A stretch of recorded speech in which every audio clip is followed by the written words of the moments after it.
Hey guys, welcome to my another new blog. তো দেখো, আজ ভাবলাম একটু তেলাকুচি পাতার শুক্তো করবো। তো এই পাতাটা এতটাই উপকারী যে যাদের সুগার আছে বা প্রেশার আছে, এমনকি আমাদের গরমের শরীরকে কিন্তু ডিহাইড্রেশন থেকে অনেকটাই সুস্থ রাখে। প্রথমে পাতার আগাগুলোকে খুব ভালো করে তুলে নিয়ে এবং পরিষ্কার করে ভালো করে জলে কিন্তু ধুয়ে নিতে হবে, কেননা বাইরে যেহেতু হয় তার কারণে এর মধ্যে প্রচুর জার্মস থাকতে পারে। তাই আগে সেফটিটাই সবার আগে। তো দেখো, আমি এগুলোকে একটা একটা করে পাতাগুলোকে বেছে তারপরে দেন আমাদেরকে বটি দিয়ে বা ছুরি দিয়ে যে যাই হোক যেভাবে হোক কাটবে। তো দেখো, আমি কিন্তু একটা একটা করে পাতা বেছে নিচ্ছি এবং আলুগুলোকে কিন্তু ডুমু ডুমু করে কেটে নিয়েছি এবং কড়াইতে তেল দিয়ে ওর মধ্যে সামান্য একটু সর্ষে ফোড়ন, বাস আর কিছু না।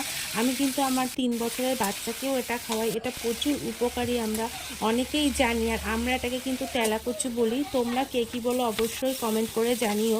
এটা কিন্তু ভাজা ভাজা হয়ে গেছে এবং এর মধ্যে জল ঢেলে দেবো। দেখো, শুক্তোটা কিন্তু রেডি হয়ে গেছে। তোমাদের ভিডিওটা ভালো লাগলে অবশ্যই